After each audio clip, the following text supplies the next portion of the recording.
মুসা আলাইহিস সালাম ফেরাউনের বাবুর্চিকে এক থাপ্পড় মারলেন রেগে মেগে। উনি থাপ্পড় মারছিলেন আদব শিক্ষা দেওয়ার জন্য, কিন্তু বেচারা সাথে সাথে মরে গেছে। উনি দিলেন দৌড়। মুসা আলাইহিস সালাম দৌড়াতে দৌড়াতে প্রাণ ভয়ে চলে গেলেন আরেক সীমান্তে, মিশর ছেড়ে আরেক এলাকায়। যে দেখে কিছু লোক ধাক্কাধাক্কি করে তাদের উটগুলোকে পানি খাওয়াচ্ছে, আর দুইটা মেয়ে পাশে চুপ করে বসে আছে। উনি বুঝতে পারলেন মেয়েগুলো এই ইয়াং ছেলেদের সাথে ধাক্কাধাক্কি করে টিকতে পারবে না। উনি এগিয়ে গেলেন, বললেন তোমরা পানি খাওয়াবা উটদেরকে? হ্যাঁ খাওয়াবো।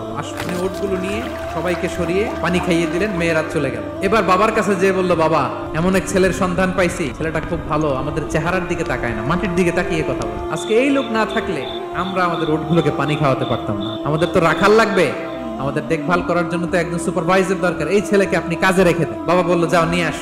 মেয়ে দুজন যে বললো আব্বার কাছে চলেন, আব্বা আপনার কথা বলবে, আপনার সাথে আলাপ করবে। মুসা আলাইহিস সালাম বললেন ঠিক আছে, তোমরা পেছনে পেছনে যাও, আমি তোমাদের আগে আগে যাই। তোমরা আমাকে বলবা যে ডানে না বায়ে না সামনে। মুসা আলাইহিস সালামের নজর যেন তাদের দিকে না পড়ে। মুসা আলাইহিস সালাম বললেন আমি আগে যাই, তোমরা পেছন থেকে বলো ডানে না বায়ে, কোন গলি, কোথায় যাব। আল্লাহু আকবার। যাওয়ার পরে মুসা আলাইহিস সালামের সততা, এই বিশ্বস্ততা আর স্ট্রেংথ, শক্তি দেখে ওনাকে কাজে রেখে দিলেন মেয়ে দুটার বাবা। সুবহানাল্লাহ বলেন। আর বললেন এত বছর কাজ করবা, পারিশ্রমিক হচ্ছে কাজ যখন শেষ আমার এক মেয়েরে তোমার কাছে বিয়ে দিয়ে দিবে।